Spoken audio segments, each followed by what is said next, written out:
So I don't know if many of you remember the story of Max I shared a few years ago. Some of our young boys were fans of Max. Max was, I'm going to retell that story today. Maybe there was some who were not born at that time, but you might appreciate that now. So Max was a little boy in a village who was very bubbly and energetic and kind of hyper, running around doing crazy things. Sounds familiar to anyone? Do you have anybody like that in the house? And his village was situated near a stream, a tiny stream. And there was a time when the monsoons hit. This was, I think, in India somewhere.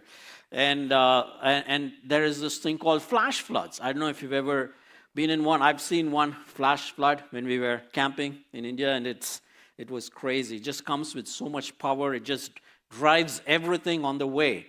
And we had built a wooden bridge with a massive tree. Just took it in like 2 seconds. So there was a flash flood that followed, and as it was going along the stream, the whole village gathered to watch it. And there were a lot of things that were drifting apart. The flash flood had picked up things upstream, and it was moving them downstream. There were many tiny objects. There were some big objects. And Max, is knowing he has a very adventurous spirit as well.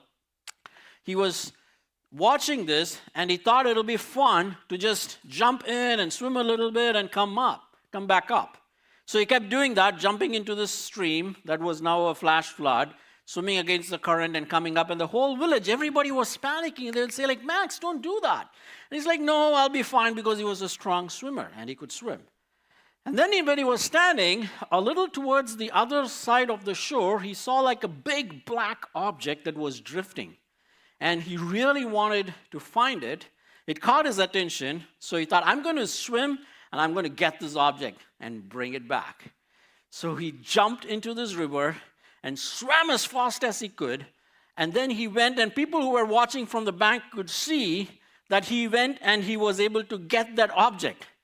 And then they were yelling at him. It seemed like he was not coming back. He was just holding on to that object and just not letting go. And everyone thought, he'll play with it and come back, and he didn't. And they said, Max, let it go and come back. Let it go and come back. Because they couldn't see exactly what it is. And then they had a faint scream from Max where he responded, where he said, I would like to leave, but it is not leaving me. Because it turned out that it was a black bear that was swimming downstream. And he went and caught the black bear, and the black bear also caught him. And it wouldn't leave him, though he wanted to let it go. It's a funny story about the truth of the story and things like that. You can talk to me later on. I'll tell you.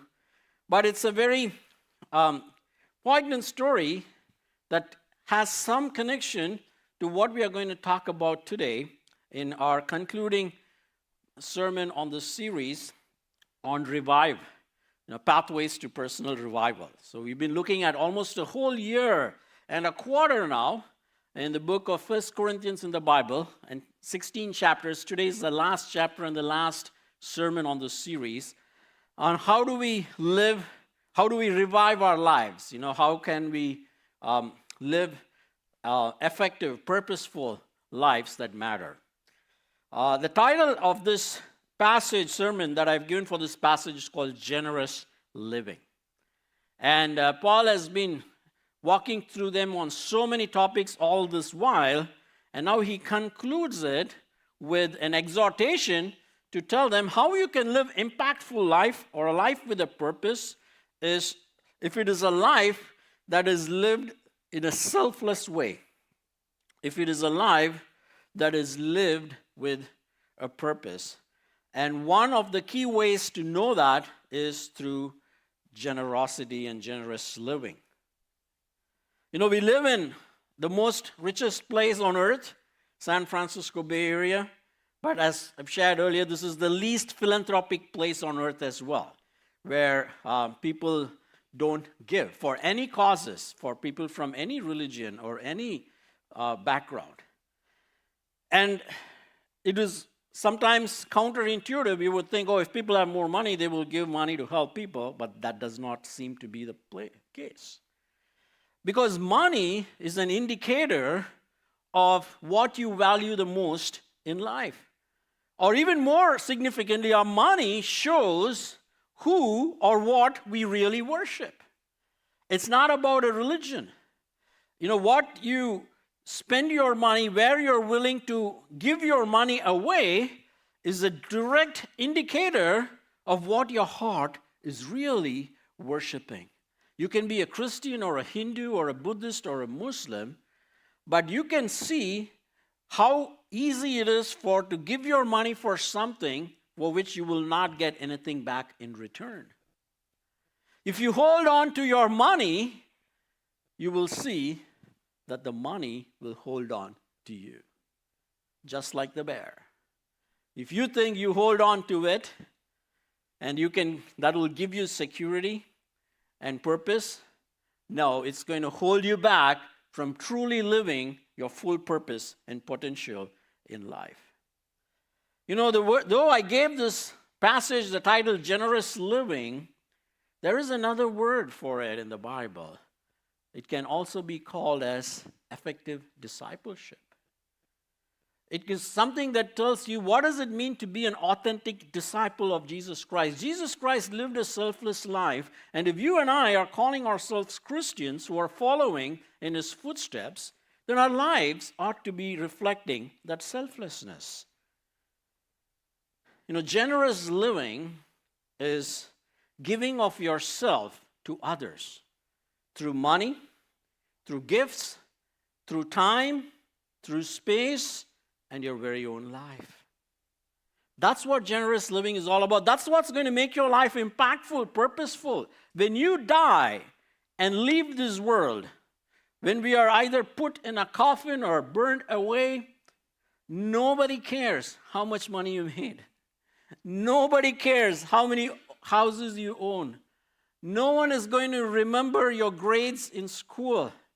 No one's going to acknowledge your patents and your inventions and your startups.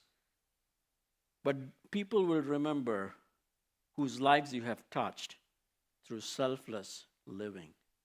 When you were there with them when it mattered most for them. You think back in your own lives, and who are the people who you love and respect that come to your mind? These were those who lived generous lives to impact others. So we start in the first with generous living and where Paul talks about. And it is interesting, it comes on the heels of him talking about life after death in the previous chapter.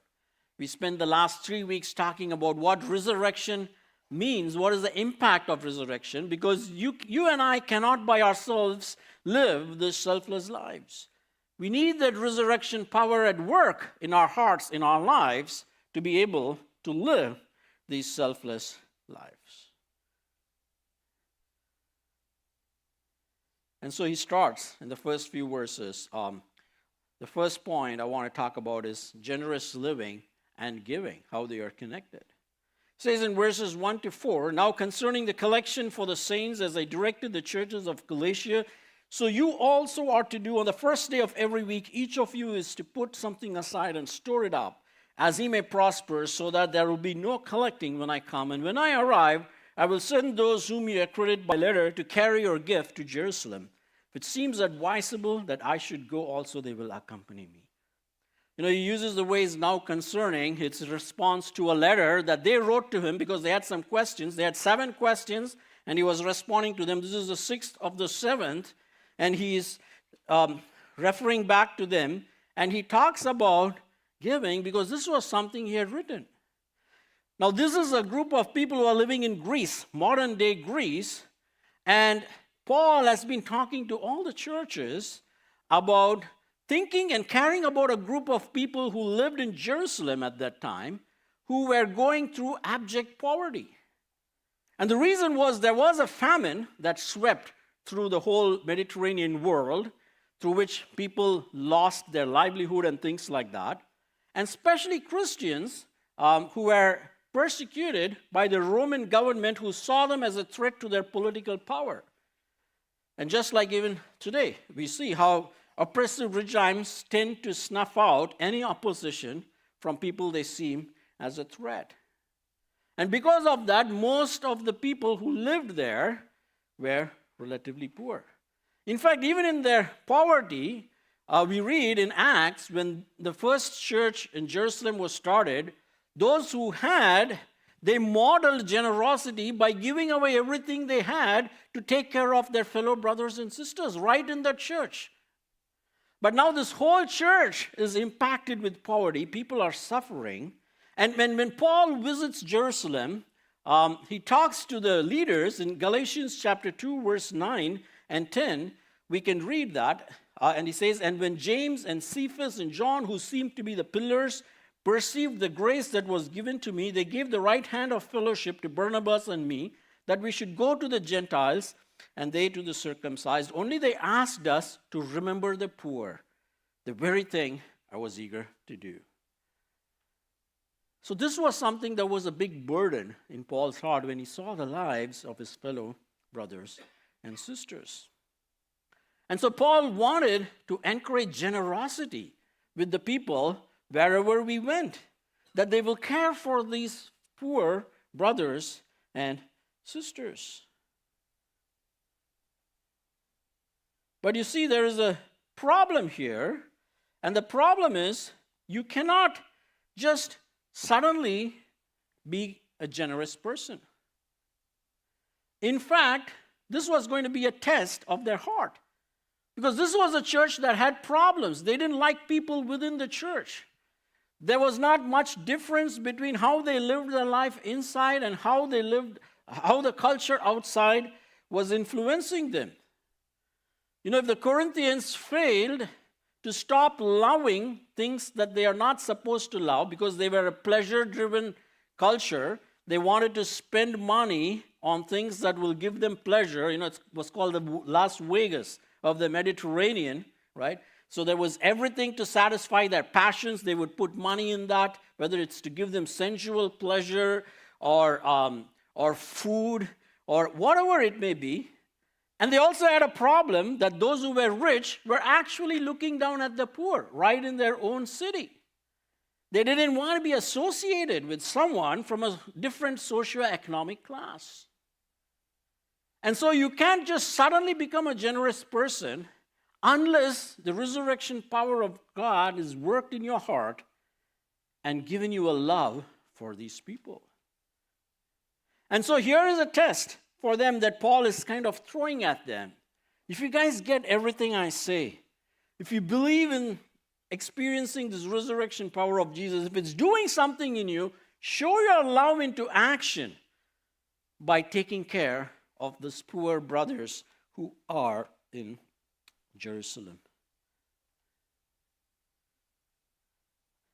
Because when you give to someone that you do not know, it reveals two things: that you are truly loving them and that you have actually overcome your differences within you. It also shows them the unity of all churches in the body, that you're not alone. No, a church is a global body. Christianity is not a localized religion. Sometimes when I grew up, I used to hear this thing from my friends: "Oh, you're worshiping a white man's God. Jesus is a white man's God." No. God doesn't subscribe himself to one region or country or nationality. We can't particularize God to ourselves. And so we have churches today in almost all continents, in different cultures, different ethnicities, different backgrounds, because it's about Jesus. He stands tall. There is no one comparable to the love of Jesus, the sacrifice that Jesus made. He's the only one who came to give himself to all of us so that we can receive grace for free. There is no other philosophy or world religion that talks about such kind of a giving. And he's been talking about that all these 15 chapters. And in that, there is all the churches of the world. It's an expression of selfless love. And Paul is also modeling that. We are going to see that shortly. He says, "I'm willing to go to carry your gift." And then he gives some practical tips on how the giving should be. He talks about how it should happen on the first day. This was when the churches began to meet on Sundays. compared to the Jewish Sabbath days. And so it was supposed to not just be a spur of the moment, emotional excitement that caused them to do, but it was supposed to happen on a consistent, regular basis. He wanted it to be their lifestyle. A generous living is not just when we get a news bite or an ad that says, oh, donate to these kids in cancer or that or that. That should be part of our DNA. That should something you do every week. And giving in church is something that helps you develop that habit of generous living. And second, he says, each of you ought to be giving. In most organizations and even churches, 20% of the people give 80% of the needs for what needs to happen. And third, he says, based on your ability, which means intentionality. And these are some practical suggestions he gives because he says this giving is an indicator of your love for God and others. Because when you give, you're also communicating that you're not holding on to it, that you don't treat this as your thing, but you're able to let go. And we have had the opportunity as a church to be a blessing to our friends all around the world. It's our desire to help those in need in every continent in this world.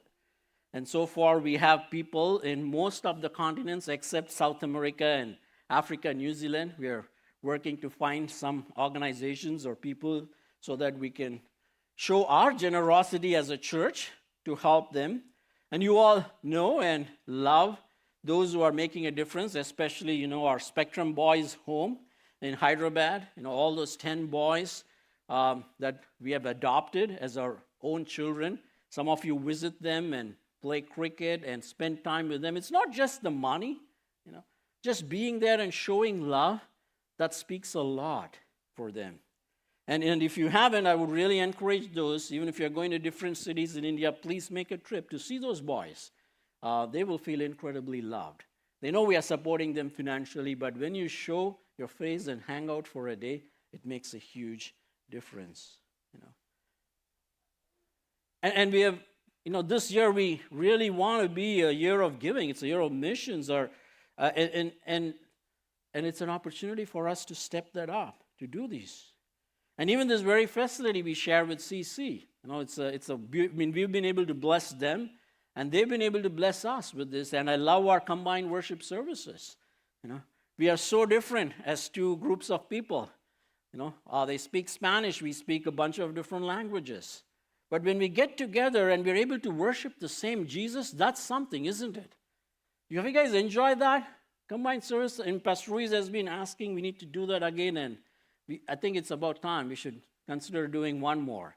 And I also get excited preaching there. You all know that, right? I'm a different guy because they just bring something out of me. You guys are all just so quiet. You just stare at me. I don't know if you're listening or sleeping or dreaming, but they make sure they're awake. and it's not just your money. It's about giving our time. And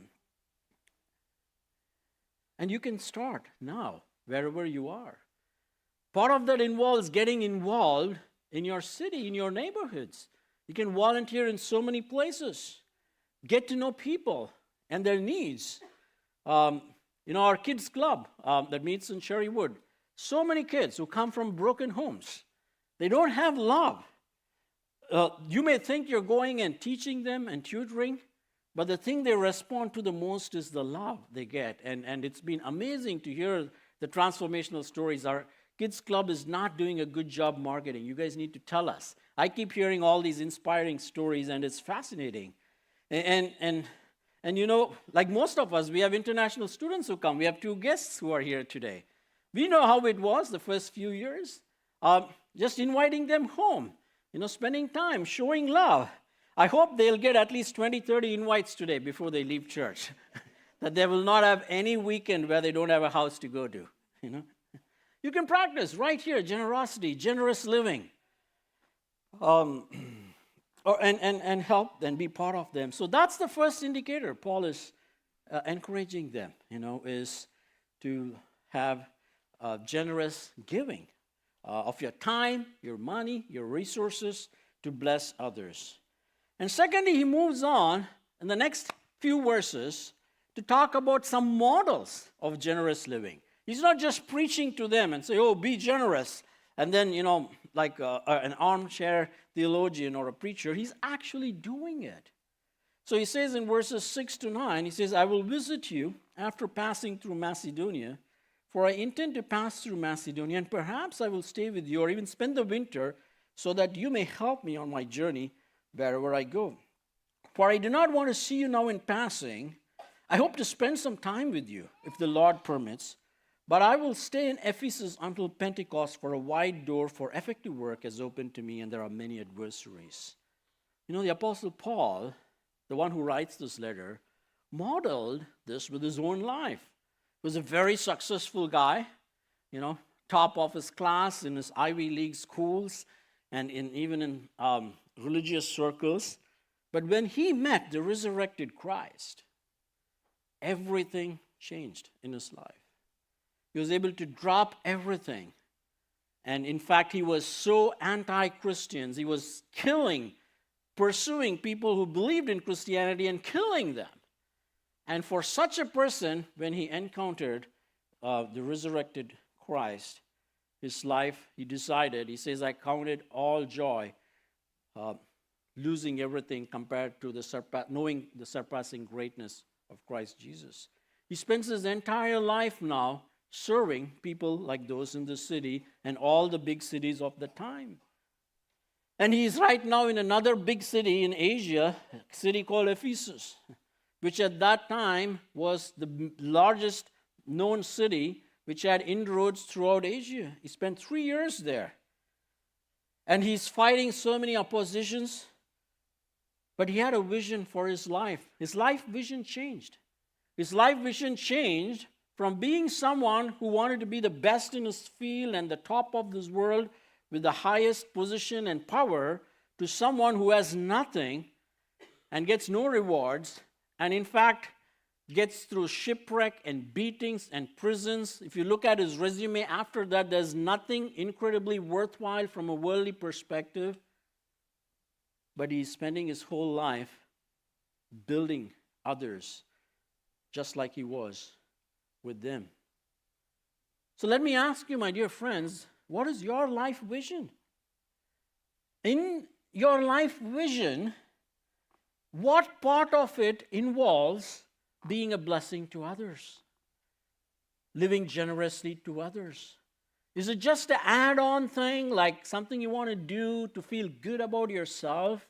Maybe on a Sunday morning or when you see some needs that you just throw some money at it and feel you've done your part? Or is that integral to your life? Because Paul wants us to live genuinely generous lives so that our lives are lived not selfishly for ourselves, but to be a blessing to others. You can start right now where you are. Your co-workers at work who are probably, or your friend at school, or even some of the children we meet in Kids Club, externally everyone looks great in Silicon Valley, isn't it? But when you get behind and you hear their stories, everybody is fighting a battle. Everybody is fighting loneliness. The biggest pandemic that has not ended in Silicon Valley is the pandemic of loneliness. People are so lonely in Silicon Valley. Doesn't matter how many millions or billions of dollars you have or whether you have nothing. Becoming a friend to them can be a blessing. It's been wonderful to see, Rajan and Anna befriend some of their neighbors, and it starts with, I love how Anna does it. She just invites them for tea. You don't know the power of Indian tea. It's good for the soul, but it's also really good to help become friends with others. You don't have to do it, but when you do it, you can see the blessing for that. Start where you are. Maybe that friend who is obnoxious to you, there's a reason he or she is obnoxious. There's something else going on in their lives. And show them some love. Take them for coffee or lunch. Or invite them home. You will be flabbergasted. And you'll see a different side and how you can be a blessing to them. The second model he gives is that of someone who also was mentored and discipled by him. His name is Timothy. He says in 1 Corinthians 6:10, 11, when Timothy comes, see that you put him at ease among you, for he is doing the work of the Lord as I am. So let no one despise him. Help him on his way in peace, that he may return to me, for I am expecting him with the brothers. I don't want to go into all the details of background and history, but just focus on the main point here. Paul replicated him in someone's life, and that was Timothy. And this guy, who was much younger to Paul, was so inspired that he starts living his life just like Paul does. He mentors him, he models him, and now he is going around doing what he saw in his mentor doing. That's what God is calling us to do. Our lives should be lived in a way that's inspiring to someone. The objective of coming to church or being in small group is not to just gain knowledge and know more things about God or theology or use our gifts as wonderful as they are. The objective of all of that is discipleship. Are you being discipled by someone? Who inspires you? Who do you model your life after? And who are you inspiring? Is there someone who is getting inspired by your life, not your knowledge? Nowadays you get everything online. But what you cannot get online is real life, is real life inspiration and powerful truths. And many times when we listen to all these great speakers and teachers and preachers online, you may have a fascination for them. You have no idea how their life is, what's going on. And people only want to imitate, their gifts and their way of speaking or TED Talks or all of that. But what the world needs in this digital time today is real people who live real lives that can be inspiring and that can be passed on. And Paul did that. He discipled a guy who wanted to be like him, and he's doing it now for others. So he's now coming to care for these people.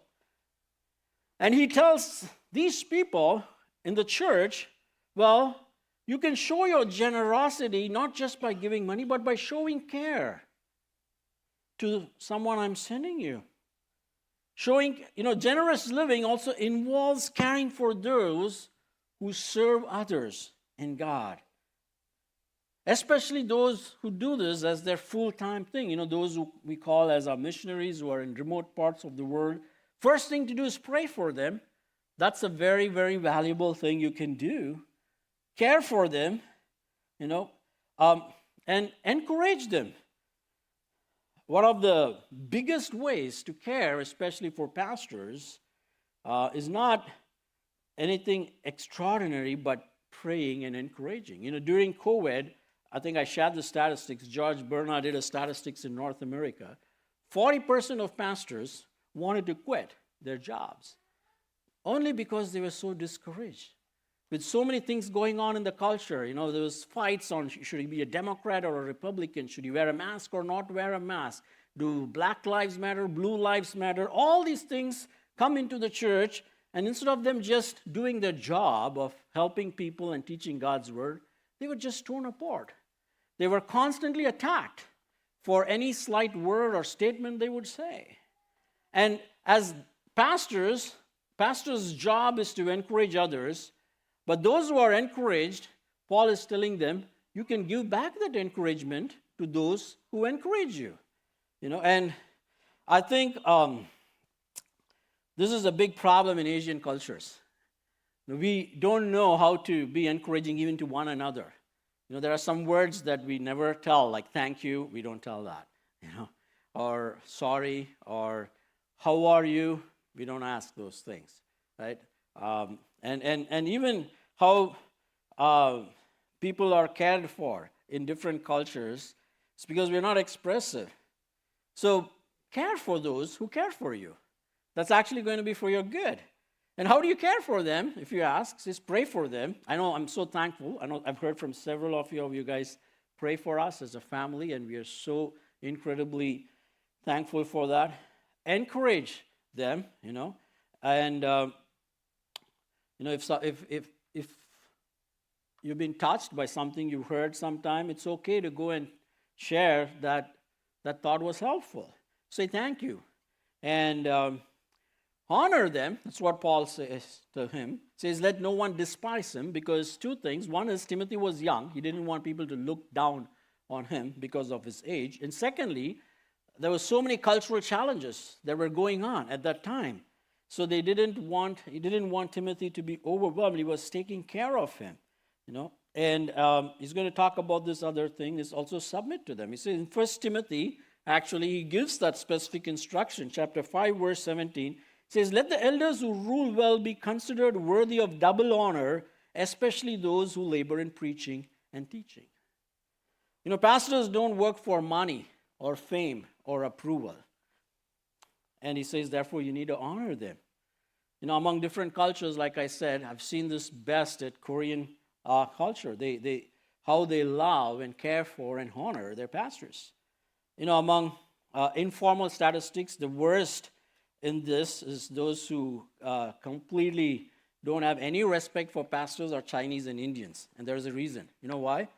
Because, at least with Indians, only those who failed in other professions become a pastor.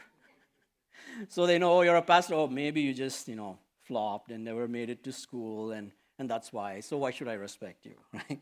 I understand that. But teach your children to honor them, And I'm so thrilled. Many times some of our kids give me some little notes, and that's like priceless, So he says, two specific concerns for Timothy. Don't despise him and help him on his way. He's going to now serve somebody else. You can be part of that in this journey.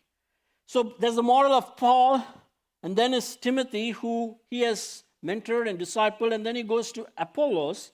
Apollos was this intellectual guy, was one of the founding guys of this church. Verse 12, he says, now concerning our brother Apollos, I strongly urged him to visit you with the other brothers, but it was not at all his will to come. Now he will come when he has the opportunity.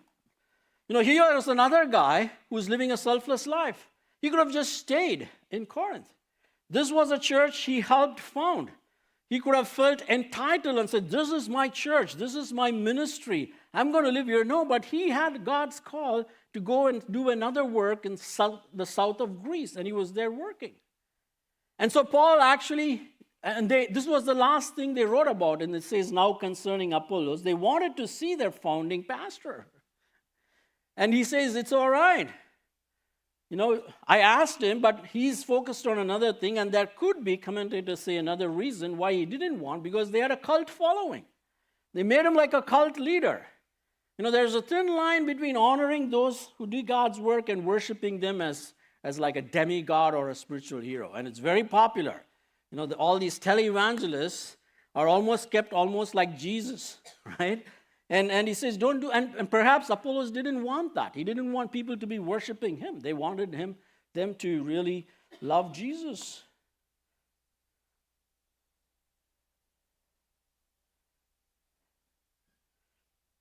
And then he goes on to give them a command in verse 13 and 14. It says, be watchful, stand firm in the faith, act like men, be strong. Let all you do be done in love.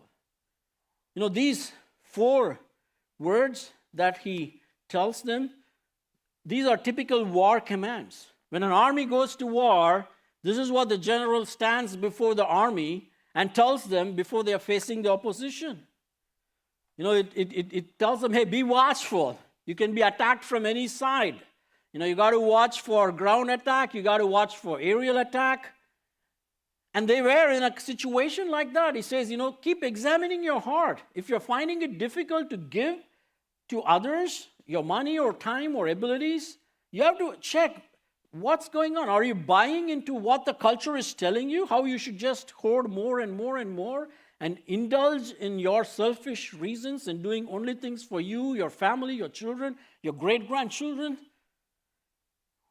Examine that. Be watchful, because the battle is always for your mind. And then he says, stand firm in the faith. And when you know what is the essence of the gospel. Stand firm in it. And act like men is a synonym for be courageous. Don't be afraid to do what is right. Even if it feels like if you're afraid, oh, if I give away, I may not have enough, is a fear. That's not true. God blesses that. And many times you will receive in double. Though that's not the motivation to give. He says, be strong. But above all, let all that you be done in love. Because love is the ultimate motivation. And then he moves to another model. It's about a guy called Stephanas in verses 16 to 18. He says, now I urge you, brothers, you know that the household of Stephanas were the first converts in Achaia, and that they have devoted themselves to the service of the saints. Be subject to such as these and to every fellow worker and laborer. I rejoice at the coming of Stephanas and Fortunatus and Achaicus, because they made up for your absence, for they refreshed my spirit as well as yours. Give recognition to such people. Here is another model, and here's what Paul has done. Part of generous living, what is the best gift you can give someone? Is to give them the gospel. And that's what Paul did. It doesn't just happen overnight. The good news that the world needs to hear. Paul actually did this to this random guy who doesn't come across many times in the Bible by the name of Stephanas. He says they were the first fruits in Achaia. But you see what happens to him. Here's again Paul in the business of disciple making. You can actually read about him. The other place you see him is in the first chapter of 1 Corinthians, verse 16. He says, I did baptize also the household of Stephanas. And then he shows up here right at the very end. Who was this guy? He was a very ordinary guy, but he was touched by the gospel, and his life changed. And he changed, and he now starts living generously. He's devoting himself to the service of the saints, basically the churches. That's what the resurrection power does. And it was not just him, his whole household. His whole household in those days could have meant people who were slaves, or in fact the other two names that come here, Fortunatus and Achaicus, could possibly be people in his household who were former slaves and were freed once he heard the good news. Or could have been his brothers or children, but the first one seems to be the consensus. So when you meet the resurrected Christ, things change. Generous living becomes the norm, not the exception. So let me ask those of you who say and claim that you have had this encounter of meeting Jesus alive, what has changed in your life? Where is the generosity showing up? In which areas of your life can you look at and see, oh, here you can see my generosity. Oh, here you can see me sharing the good news to someone who needs. Here you can see me sharing what God has blessed me with. That became the DNA of this family. And so he tells them, when you see people like that who are serving you, and God has placed people like that in every church, he tells them to serve in submission and recognition. It's not just your pastor. The elders, the deacons, your Bible study leaders, everyone who serves, says submit to their leadership by cheerfully helping them, when they reach out, and respect them for the commitment and their godly lives. That's a blessing for any church. And then he goes to the next model, verse 19. He says, the churches of Asia send you greetings. Aquila and Prisca, which is another name for Priscilla, we know, together with the church in their house, send you hearty greetings in the Lord. All the brothers send you greetings. Greet one another with a holy kiss. This looks like a very simple statement, but it's loaded if you know the context of everything that's been happening. Again, here, he talks about Aquila and Prisca or Priscilla. This was also another couple who were one of the founding members of this Corinthian church. They first helped Apollos, the guy we spoke to earlier. He didn't know certain truths. They helped him to understand that deeply so that he could go on and do the work. They modeled generous living too. These were working people, but now they've moved to Ephesus, the same city where Paul is. They have planted another church that meets in their house. And this possibly means they were pretty well-to-do, wealthy people. They had full-time jobs. They were working, but they used their time and efforts to live generously to plant churches. And Paul is telling them their model of how they are doing this should invoke you to love others. And greet one another with a holy kiss was another reminder for them, stop fighting and just show genuine love. You know, the greeting in Greek culture, like now they have in the French culture, is to give a kiss on the cheek. And you won't be able to do it if you have a problem with that person. You won't be able to shake hands. You know. And in some other cultures, you know, the gestures are different. But what happens when you have a problem with someone? The first thing place that it shows is in the area of greeting. You know, you stop making eye contact. You try to avoid. You walk away. Right? When Paul says do this, it says you can't do it unless that's happening. So what are these models? We've seen so many models. There's Paul, who's this brilliant, accomplished, self-made man, so to say, who just threw away everything and starts living a selfless life. There's Apollos. He's an excellent intellectual guy who is able to debate and argue with philosophers, Greek philosophers and others, who is living a selfless life. There's Timothy, who's a very young guy, who has been exposed, who has had this encounter with Jesus, and he has thrown away everything and he is living a selfless life. And then there is Stephanus, this new young Christian family, who is doing the same thing of living generous life to help others. And then there is this couple, Priscilla and Aquila, and in fact, of the three times the word is used, the other two times it actually, here it says Aquila and Prisca, other two times it says Priscilla and Aquila, because the emphasis is more on Priscilla as a woman. And the letter that Paul got was through another woman called Chloe. So these were two ordinary women, but just being a woman didn't prevent them from living selfless, generous lives. They were not just taking care of their house or their work or career. Oh, I have this, I have that, I have this. They were willing to spend time to selflessly serve others. So you have all these models Paul is indirectly painting to them. You know, you can be a rich guy, an accomplished guy, a young guy. You can be single, you can be married, you can be women, you can be free, you can be slave. No matter who you are, you can live purposeful lives. You can live a life of impact by living generously. God uses ordinary people to do extraordinary things. Paul, Timothy, Apollos, Stephanas, Priscilla, Chloe, single, married, rich, poor, slave. He can use you too.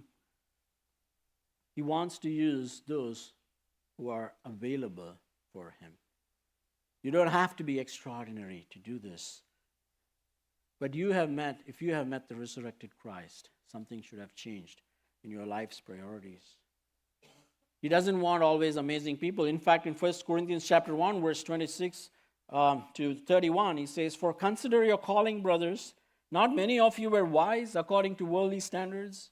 Not many were powerful. Not many were of noble birth. But God chose what is foolish in the world to shame the wise. God chose what is weak in the world to shame the strong. God chose what is low and despised in the world, even things that are not, to bring to nothing things that are, so that no human being might boast in the presence of God. And because of him, you are in Christ Jesus, who became to us wisdom from God, righteousness and sanctification and redemption, so that, as it is written, let the one who boasts boast in the Lord." You know, the wealth of Paul is these relationships. They say when you die and when you're buried and in your funeral, if 3 to 5 people show up who have been your friends, who have cared for you, that's a success. That's successful living.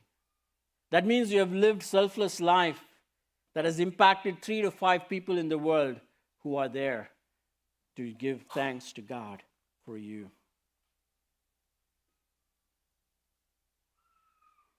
And lastly, all of this is not possible without the gospel. So gospel and generous living. 1 Corinthians 16, 21-23, he concludes. He says, I, Paul, write this greeting with my own hand. If anyone has no love for the Lord, let him be accursed. Our Lord come. The grace of the Lord Jesus be with you.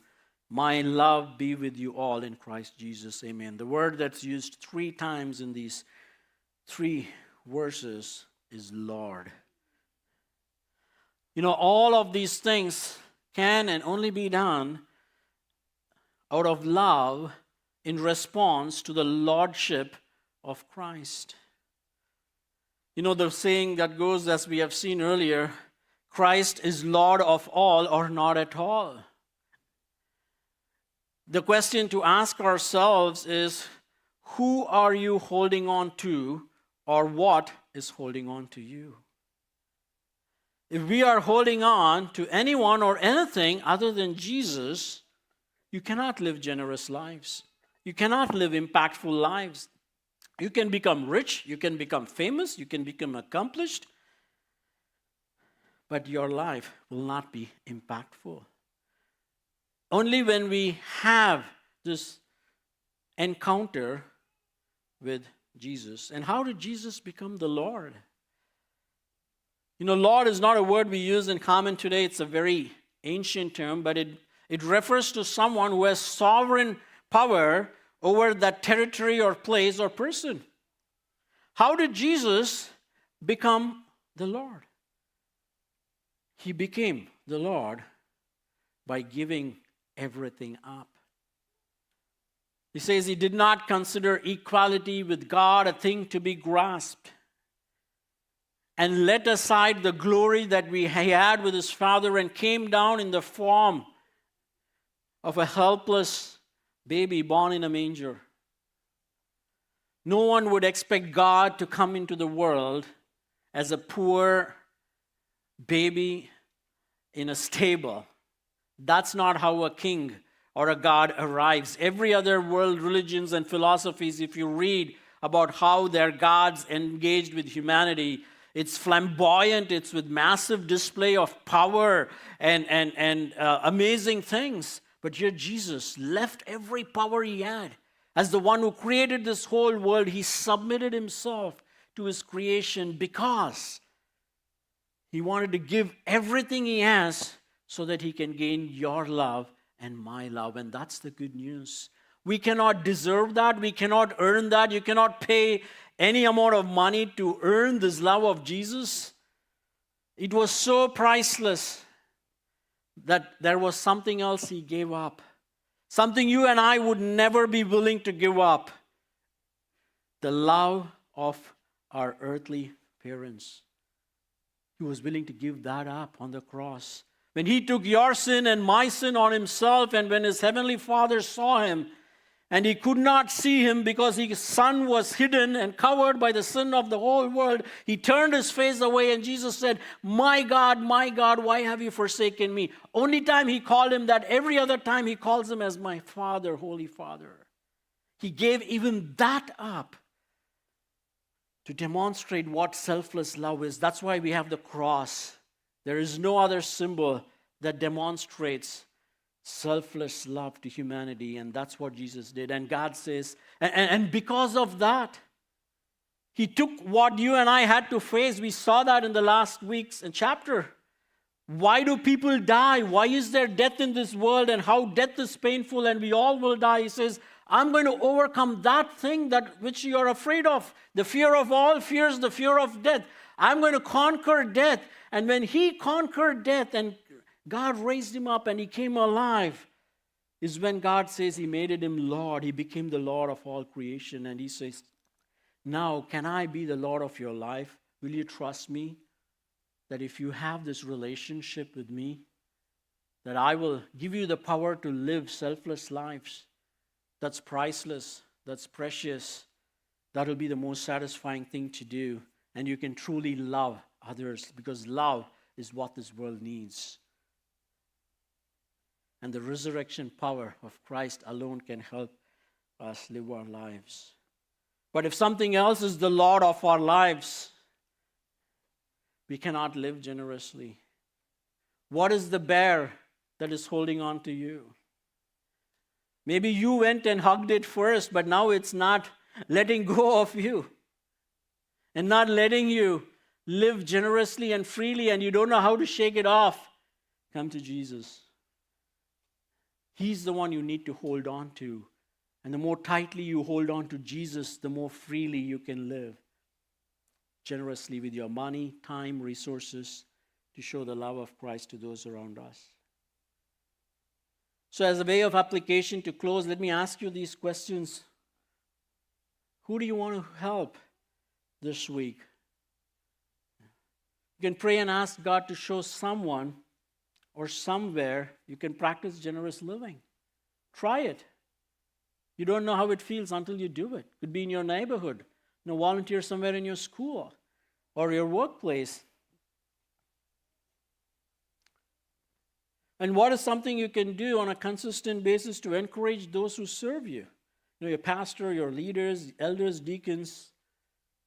Maybe think of one small thing you can do this week towards that. Maybe write them a note of encouragement, give them a call, pray for them, pray with them. Ask them, how are you? And lastly, and most importantly, the question I want to leave with you is, who are you holding on to, or what is it that you hold on to? Do you know that? Is Christ the Lord of your life? If not, it's never too late to surrender and embrace Him. Let's pray.